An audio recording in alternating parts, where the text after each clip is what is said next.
Hello friends, स्वागत है आप सभी को मेरा एसपी के ब्लॉग यूट्यूब चैनल पे। मैं हूं संदीप और आप देख रहे हैं एसपी के ब्लॉग। आज हम इस वीडियो में दो मुद्दे पे बात करेंगे। बात रहा जॉब के बारे में। क्या आप बेंगलोर पे आना चाहते हो? नंबर 1। क्या आप बेंगलोर पे काम के लिए आना चाहते हो? नंबर 2। तो आप कौन सा काम के लिए आना चाहते हो? नंबर 3।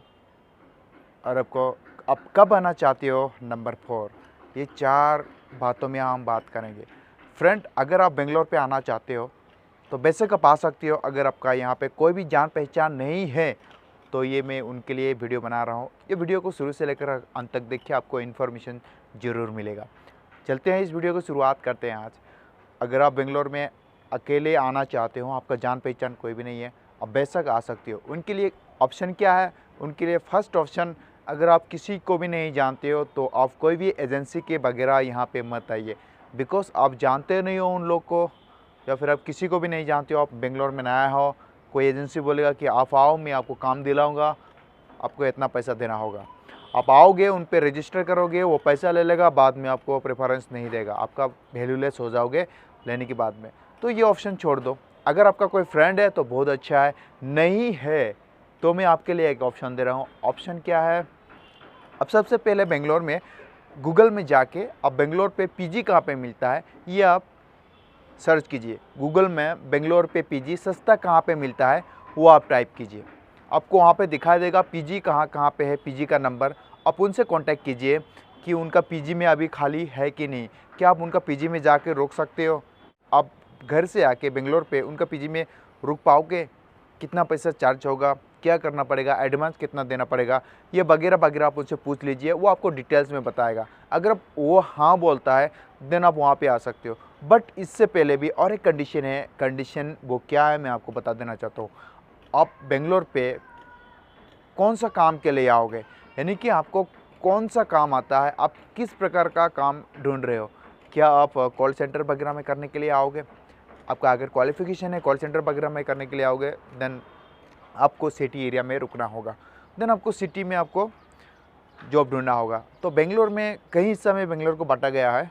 सबसे पहले मैं बेंगलोर का थोड़ा हिस्सा आपको बता देता हूँ। आपको BTM layout, Whitefield, Bellandur, Marathahalli, electronic city, ये एरिया में बेंगलोर को बांटा गया है। और कोरामांगला, जेपी नगर, तो ये सब जो होता है ये सिटी है। आप यहाँ पे आके रुक सकते हो। अगर आप फीमेल हो देन आप फीमेल का जो हॉस्टल अवेलेबल है उनमें कॉल कीजिए, अकेले अगर आना चाहते हो। किसी भी थर्ड पार्टी एजेंसी पे आप भरोसा करके मत आइए। यहाँ पे थोड़ा बहुत पैसा लेकर के आइए आप, क्योंकि आपको खाना है, यहाँ पे जॉब ढूंढना है। अगर आप 1 मंथ की भी आप यहाँ पे स्टेइंग करके जॉब ढूंढोगे ना तो आपको ज़रूर मिलेगा। तो बात रहा आप किस प्रकार का जॉब ढूंढेंगे, तो किस प्रकार मैंने आपको जो सिटी बताया वहाँ पे आप बैक ऑफिस, कॉल सेंटर ये काम ढूंढ सकते हैं, या फिर आप रिसेप्शनिस्ट का काम ढूंढ सकते हैं। बट यहाँ पे आपको परेशानी झेलना पड़ेगा। नंबर 1 प्रॉब्लम लैंग्वेज का प्रॉब्लम होता है। मैं आप लोग को बार बार बताना चाहूँगा, लैंग्वेज प्रॉब्लम होता है। यहाँ पे फर्स्ट प्रायोरिटी कोई भी ऑफिस में बैक ऑफिस वाला को कन्नड़ा और सेकंड लैंग्वेज इंग्लिश, या फिर कोई भी मल्टीनेशनल कंपनी में first language English, second Kannada और थर्ड हिंदी। कोई कोई ऐसा भी ऑफिस होता है जहाँ पे आपको हिंदी वर्जन के लिए, आउटगोइंग कॉल के लिए, इनबाउंड आउटबाउंड कॉल के लिए, यानी कि इनकमिंग कॉल और आउटबाउंड कॉल के लिए, टेलीकॉलर के लिए हिंदी को लिया जाता है, यानी कि हिंदी लैंग्वेज को प्रेफरेंस किया जाता है। वो आप उन सभी के लिए आप सकते हो, बट उनका सैलरी आपको ज़्यादा नहीं मिलेगा। 15 से 20 हज़ार तक आपको सैलरी मिलेगा, उसी में आपको एडजस्ट करना पड़ेगा। मैं आपको बता दे रहा हूँ। तो ये रहा, यहाँ पर आप आ सकते हो, ये हो गया। तो आपको फर्स्ट ही करना है, अगर आप उनमें आप फिट नहीं हो, आपका एजुकेशन उतना नहीं है, क्वालिफाइड आप नहीं हो, देन आप क्या करना है, आपको इंजीनियरिंग जो पार्ट्स वगैरह बनता है, इंजीनियरिंग प्रोडक्शन मैन्युफैक्चरिंग कंपनी में आप वहाँ पे आके काम कर सकती हो अगर आप चाहते हो तो। वहाँ पे भी आपको ज़्यादा सैलरी मिलने वाला नहीं है, बट यहाँ पे प्रेफरेंस क्या मिलता है, आपका रूम का जो किराया होता है वो कम बन जाता है। यानी कि जिस एरिया में आप रहेंगे, मैन्युफैक्चरिंग एरिया जो इंडस्ट्रियल एरिया होता है, वहाँ पे आप जाके रह सकते हैं। अगर आपका अननोन पर्सन, अगर आप कोई यहाँ पे नॉन पर्सन कोई भी नहीं है, देन आपका लिए क्या होगा, फर्स्ट आप पीजी सर्च कीजिए, पीजी से आप उनसे बात कीजिए जो मैंने पहले बताया, तो ना पीजी में बात करके आप आ सकते हैं। नहीं तो आप कोई भी फेसबुक वगैरह में आप अच्छे फ्रेंड 1 हफ्ता 1 महीना चैटिंग कर सकते हो, उनसे अच्छा प्रेफरेंस करके आप यहाँ पे आ सकते हो। बट डिटेल्स आप जान लेना, सिर्फ आप उनको ऊपर ऊपर से ही मत करना, क्योंकि आजकल आदमी पर भरोसा करना नहीं चाहिए जब तक आप आँखों से कानों से नहीं देखोगे तो आप डायरेक्टली यहाँ पे कर सकते हो। फीडबैक आप देख सकते हो, बाहर से बहुत अच्छा फीडबैक होता है किसी का। ऐसा भी कर सकते हो जो आप रूम जहाँ पे रूम पे आओगे, यानी कि जो हॉस्टल मिलता है यहाँ पे, गर्ल्स हॉस्टल के लिए मिलता है, बॉयज़ हॉस्टल के लिए होता है, उन लोग का वार्डन से नंबर आप बात कर सकते हो। अगर वो लोग एग्री होता है देन आप यहाँ पे आइए, अकेले कोई प्रॉब्लम नहीं, आके आप यहाँ पे स्टेइंग कर सकते हैं और अपना काम ढूंढ सकते हैं। काम यहाँ पे ढूंढने के लिए आपको 10 से 15 दिन चाहिए। तो आप यहाँ पे कैसे करके काम ढूंढेंगे ये मैं आपको बता रहा हूँ। यहाँ पे काम ढूंढने के लिए आपको थोड़ा मेहनत करना पड़ेगा। आपको आके यहाँ पे काम मिलने वाला नहीं है कि घर तो नहीं है ना कि आ गया चलो भाई ले लो। यहाँ पे शेड्यूल्ड इंटरव्यू नहीं होता है। शेड्यूल्ड इंटरव्यू हम उसी को कहेंगे जो आप घर से अप्लाई करेंगे, ऑनलाइन अप्लाई करेंगे। ऑनलाइन अप्लाई किसे बोलता है? ऑनलाइन मतलब आप पोर्टल टू पोर्टल, आप पोर्टल कोई भी naukri.com, sign.com, monster.com, इन सब में आपका शेड्यूल्ड, आपका इंटरव्यू के लिए एक शेड्यूल भेजा जाता है। वहाँ पे शेड्यूल भी आप कर सकते हो। कॉल सेंटर वगैरह के लिए यहाँ पे शेड्यूल होते हैं, नहीं तो आपको वर्किंग इंटरव्यू होता है। वर्किंग इंटरव्यू में क्या होता है, आपको बहुत सारा एक ही बार में बुलाया जाता है, और शेड्यूल्ड इंटरव्यू में आपको 1-2 को बुलाया जाता है। तो शेड्यूल्ड और वर्किंग इंटरव्यू का डिफरेंस ये है। तो यहाँ पे आपको आना होगा, आकर के आपको वो इंटरव्यू फेस करना होगा। बट ये नहीं कि आप कोई भी एजेंसी से आपको बुला रहा है, बुलाने के बाद में आपको जॉब के लिए भेजा जा रहा है, यहाँ भेजा जा रहा है, वहाँ भेजा जा रहा है, इन सब में आपका दिक्कत हो सकता है। तो इसीलिए आप डायरेक्टली आइए, आकर के कोई भी कंसल्टेंसी में आप जा कर के बात कर सकते हैं, वो लोग आपके हेल्प करेगा। बट ये नहीं कि आप घर से ही आप कंसल्टेंसी का हेल्प लेके आ रहे हो, ऐसा नहीं। पहले आप आओ यहाँ पे, पहले आकर के आप रुकने का बंदोबस्त करो, ताकि आपका कम खर्चा जाए, ताकि आपको परेशानी ना झेलना पड़े। तो इनके लिए आप यहाँ पे आके आराम से रहो, उनके बाद में आराम से जॉब ढूंढो। आप पीजी में रहो कोई प्रॉब्लम नहीं, आप हॉस्टल में रहो कोई प्रॉब्लम नहीं, आपको कोई दिक्कत होने वाला नहीं है। तो मैंने बता दिया आपको, आप सिटी में रहोगे या फिर किस काम के लिए आप आओगे। अगर आप डिलीवरी बॉय करना चाहते हो देन आपको सिटी के लिए ऑप्शन करना पड़ेगा। अगर आप कोई भी ड्राइविंग के लिए अगर आना चाहते हो, ड्राइवर वगैरह के लिए, तो आप ड्राइवर वगैरह के क्या होता है, आप कोई भी एजेंसी में जाके आप ड्राइवर कर सकते हो। एजेंसी मैंने ट्रैवल एजेंसी है ना, तो वहाँ पे जाके आप ड्राइवर के लिए अप्लाई कर सकते हो, या फिर ओला उबेर में आप ड्राइवर के लिए अप्लाई कर सकते हो। तो आप ड्राइवर लोगों तो क्या है, कहीं पे भी रुक सकता है, तो आ सकते हो। तो इनके लिए आपका येलो बोर्ड यानी कि हैवी गाड़ी चलाने का लाइसेंस होना पड़ेगा। ये आपको बताया, यहाँ पे सिटी में आप रहोगे या फिर आप ऑफ एरिया में रहोगे। तो ये रहा सेकंड ऑप्शन। सेकंड ऑप्शन क्या चूज़ करना पड़ेगा, आप अगर बेंगलोर पे आना चाहते हो तो बेटर कौन सा एरिया, आप कौन सा टाइम होगा। अगर आप कौन सा जॉब के लिए आना, यानी कि आप किस प्रकार का जॉब के लिए आप यहाँ पे आना चाहते हो, आप किस प्रकार का जॉब करेंगे, आपका काम क्या होगा, मैं आपको पहले ही पूछ चुका हूँ। अगर आप मैन्युफैक्चरिंग इंडस्ट्रीज़ में आना चाहते हो तो मैन्युफैक्चरिंग इंडस्ट्रीज़ में आपको यहाँ पे 1 तारीख से लेकर के 10 तारीख के अंदर में सैलरी होता है। तो क्या करता है, बहुत सारा एम्प्लॉई यहाँ पे, वर्कर्स यहाँ पे 1 तारीख से लेकर 10 तारीख, यानी कि 10 तारीख पेमेंट अगर हो जाता है तो वो लोग क्या करता है, कंपनी में शिफ्ट कर जाता है दूसरा कंपनी में। तो 3 तारीख से लेकर के 3 से लेकर के 10 तक में यहाँ पे वैकेंसी होने का ज़्यादातर चांसेस रहता है। कहीं पे भी आप इंटरव्यू के लिए जाएंगे यहाँ पे, ये इंडस्ट्रियल एरिया में, तो आपको बोला जाएगा कि आज नहीं है, आप एक काम कीजिए, आप 7 तारीख के बाद आइए, नहीं तो 10 तारीख में आइए, ऐसा आपको बोला जाएगा।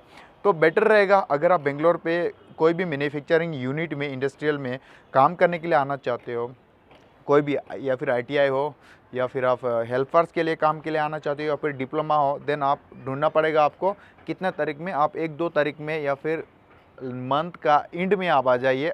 आ करके यहाँ पे आप काम 1 तारीख से ढूंढना शुरू कीजिए। आपको पता चल जाएगा कि कौन सा कंपनी में आपको यहाँ पे काम मिलने वाला है। अब यहाँ पे आकर ज़्यादा नहीं, 15 से 10 आप कंपनी विजिट कीजिए। 15 से 10, यहाँ पे 15-10 विजिट करना कंपनी मतलब ज़्यादा दूर नहीं है। आपको एक कंपनी दूसरे कंपनी का बाउंड्री से लगा हुआ मिलेगा। अगर आप 10 कंपनी भी विजिट कर लोगे ना, तो आपको काम का ज़रूर इन्फॉर्मेशन मिल जाएगा। आप जिस दिन आपको बुलाया जाएगा तो उस दिन आप जाके इंटरव्यू दे सकते हैं और आपको काम के लिए मिल जाएगा। अगर नहीं तो आप कहीं पे भी, यहाँ पे एजेंसी रहता है, कॉन्ट्रैक्टर एजेंसी रहता है, आप उन सब से बात कर सकते हो। वो लोग काम ढूंढता रहता है, यहाँ पे पोस्टरिंग वगैरह लगाया रहता है, मैं पहले भी वीडियो पे दिखाया, तो उनमें आप कॉल कर सकते हो। नहीं तो कॉन्ट्रैक्टर का आप उनका ऑफिस में जाके, कॉन्ट्रैक्टर ऑफिस में जाके आप बात कर सकते हो। वो आपको काम दिला देगा। और ये नहीं कि आप यहाँ पे वो लोग आपको पैसा चार्ज करेगा, वो लोग आपसे कोई फ़ी चार्ज नहीं करेगा, वो लोग आपको फ्री ऑफ कॉस्ट ही काम दिलाएगा। मैं आपको बार-बार बता रहा हूँ, है ना। अगर आप बेंगलोर पे अगर कोई भी कंसल्टेंसी में आओगे तो वो लोग अगर आपसे पैसा चार्ज करें तो ऐसा आप मत मानिए कि बोलेगा कि आपको 5,000 रुपया, 2,000 रुपया, 3,000 रुपया देना है। यहाँ पे ऐसा नहीं होता है। पहले वो लोग काम दिलाता है, उनके बाद में आपसे कुछ मिनिमल यानी कि कुछ सामान्य चार्ज वो लोग चार्ज करेगा, नहीं तो आपको आपका जो सैलरी है वो खुद बेयर करेगा और वो लोग आपसे इंटरेस्ट को कुछ लेगा। यानी कि वो लोग थर्ड पार्टी यानी कि वो लोग मीडिएटर होकर काम करेगा। तो ऐसा कुछ यहाँ पे होता है। तो मैं आप लोग को बता देना चाहता हूँ, पहले आप इंक्वायरी कीजिए, आइए यहाँ पे, उनके बाद में आप सोचिए। बट थर्ड पार्टी के अंदर में आप मत आइए, नहीं तो आप फंस जाएंगे। आप आइए, पहले इंतज़ाम कीजिए यहाँ का रहने के लिए, खाने के लिए, तब आप जाके काम के लिए सोचिए। अगर आप घर से ही काम के लिए सोच के आ रहे हो, किसी कंपनी में जाना है उसके बाद में काम करना है, ये नहीं। हाँ, अगर आपका परमानेंट अगर कंपनी वालों ने आपको ऑफ़र लेटर दे दिया, देन आप डायरेक्टली आ सकते हो। फिर भी आपका रहने के लिए प्रॉब्लम होगा, क्योंकि बेंगलोर में अगर आप कोई भी होटल में रुकोगे ना तो 1,000 रुपीज़ से नीचे नहीं है। खाने के लिए आपको 150 150 रुपीज़ से नीचे नहीं मिलेगा। तो यहाँ पे बहुत ही कॉस्टली एरिया है, जैसे हम सोचते हैं ना दूसरे जगह से। यहाँ पे बहुत ही कॉस्टली है फ्रेंड। अगर आप आओगे यहाँ पे देन आपको पता चलेगा। अदरवाइज़ आप घर से बैठे बैठे यहाँ से इमेजिनेशन करने से नहीं होता है। कोई अगर बोल दिया बहुत अच्छा है, खराब है, आ जाओ यार मिल जाएगा, ऐसा नहीं है। बिल्कुल भी सुनने के लिए अलग है और देखने के लिए यानी कि एक्सपीरियंस करने के लिए बहुत ही अलग है। मैं इसलिए आप लोग को बता रहा हूँ ताकि मुझे जो परेशानी झेलना पड़ा वो आप लोग को ना झेलना पड़े। तो इसलिए आप सोच लीजिए, 10 बार सोचिए आप किस काम के लिए फिट हो। या फिर आप सिटी में रहना चाहते हो या फिर बैक ऑफिस में काम करना चाहते हो तो देन आप सिटी में रुकिए। अगर आप इंडस्ट्रियल एरिया में काम करना चाहते हो तो आप ये इंडस्ट्रियल एरिया में आ सकते हो। मैं आपको बता दूंगा इंडस्ट्रियल एरिया आप वाइट फील्ड में रह सकते हो या फिर जिगनी इंडस्ट्रियल एरिया में आप रह सकते हो, नहीं तो आतीविली जो हसूर का रोड उस तरफ होता है वहाँ पे भी आप रह सकते हो। तो आपका जहाँ पे सूटेबल है आप वहाँ पे रहिए। पहले आप आइए बेंगलोर में, आकर के आप पहले रहने का इंतज़ाम कीजिए, उनके बाद में काम ढूंढिए। आपको 1 मंथ के अंदर में आपको काम मिल जाएगा। तो बेटर रहेगा अगर आप मंथ का एंड में आ रहे हो और 10 तारीख के अंदर में आप काम ढूंढना शुरू हो जाओगे तो आपको 10 तारीख में के अंदर में काम मिल जाएगा बेंगलोर में। ये मेरा 100% गारंटी है। आपको उनके लिए थोड़ा बहुत मेहनत करना पड़ेगा, है ना, लगन से आपको काम ढूंढना पड़ेगा। ये नहीं कि आज चला गया कल अब बोरिंग हो गया। अरे यहाँ पे क्या होता है, मैंने आपको बताया शेड्यूल इंटरव्यू कहाँ पे होता है। शेड्यूल इंटरव्यू कोई भी स्मार्ट आप वेग ऑफिस के लिए जाओगे तो आपको शेड्यूल इंटरव्यू बुलाया जाएगा। अगर आप वर्कर के लिए या फिर हेल्पर के लिए जा रहे हो तो आपको वहाँ पे कोई शेड्यूल इंटरव्यू नहीं, आपको बुला लिया, चलो चलो इंटरव्यू में बैठो, काम दिखा दिया, अगर काम में अच्छा लगा सिलेक्ट हो गया बस। और सर्टिफिकेट आपको क्या चाहिए, अगर आप वर्कर के लिए हेल्पर वर्कर के लिए अगर आ रहे हो फैक्ट्री में तो आपको सर्टिफिकेट कुछ नहीं चाहिए। इनके लिए जस्ट आपका आधार कार्ड, पैन कार्ड और बैंक पासबुक चाहिए और फ़ोटो चाहिए होता है, पासपोर्ट फ़ोटो, ये साथ में लेकर के आइएगा। और अगर आप शेड्यूल कोई भी बैक ऑफिस वगैरह के लिए जा रहे हो देन उनके लिए आपको क्या करना पड़ेगा, आपको रिज्यूम लाना पड़ेगा। आप घर से ही रिज्यूम बना के लाइए, और नहीं तो यहाँ पे भी बना सकते हैं। फ़ोटो पड़ेगा आपको, आपका ओरिजिनल सर्टिफिकेट और डुप्लीकेट सर्टिफिकेट यानी कि फ़ोटोकॉपी वो लाना पड़ेगा। आधार कार्ड, वोटर कार्ड और पैन कार्ड ये वगैरह आप कैरी कीजिए, आपको बेटर रहेगा। आपका सुविधा के लिए बोल रहा हूँ। अगर ये वीडियो अच्छा लगा आप लोगों के लिए तो शेयर और लाइक ज़रूर कीजिएगा। अगर बुरा लगा फिर भी सुन लीजिए। तो मिलते हैं दूसरे वीडियो में। सी यू अगेन।